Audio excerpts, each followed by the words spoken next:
บรรพบุรุษของพวกเขาเจ้าเราต่อกันมาว่าพวกเขาเจ้าเป็นชาวเวียงจันทน์แต่ในจำนวนนี้บ่มีจักคนที่เคยเห็นเวียงจันทน์และในส่วนชีวิตนี้พวกเขาก็ยังฝันอยากเห็นเวียงจันทน์แต่บ่ฮู้ว่าจะเป็นไปได้แนวใดเวียงจันทน์จึงเป็นเพียงชื่อเมือง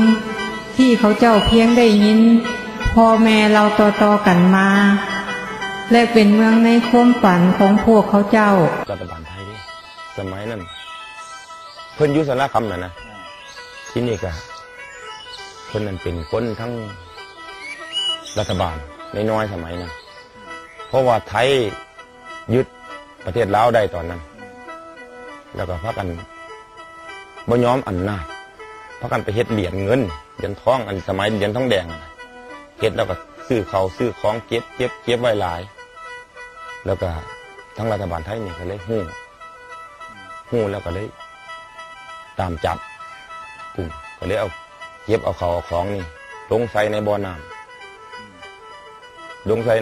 ำแล้วก็เอากงเกียนนี่ปิดบ่อ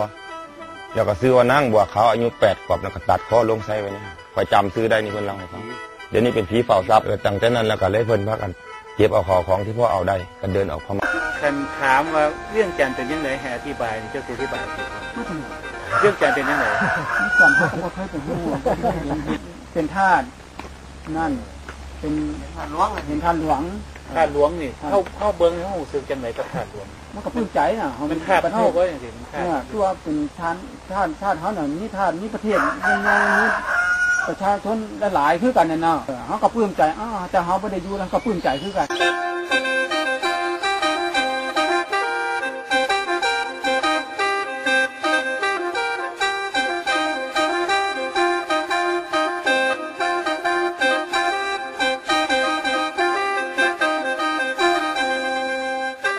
บ่แม่นแต่อดีตที่สับสนอนาคตข้างหน้าก็ยังสับสนมืดมนเหมือนกันคนเฒ่าคนแก่ก็บ่ต่างหยังกับไม้ใกล้ฟังคนในหมู่บ้านได้ล่มหายตายจากคนแล้วคนเล่าเด็กน้อยผู้เกิดใหม่ใหญ่รุ่นเป็นเสื้อเป็นแนวเป็นความหวังเป็นทั้งความห่วงใยของพ่อแม่อนาคตของพวกเขาจะเป็นอย่างไร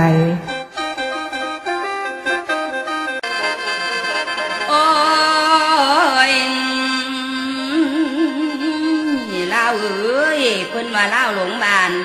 มีเงินซ่านอาศัยบ่มีบ้านเลขที่ทะเบียนบ้านก็บ่มีเขตตาแสงก็บ่ฮู้เมืองแล้วแขวงบ่อนสิขึ้นยังบ่ฮู้อยู่บ่อนใดว่าน้อละโอ้หังกำแต่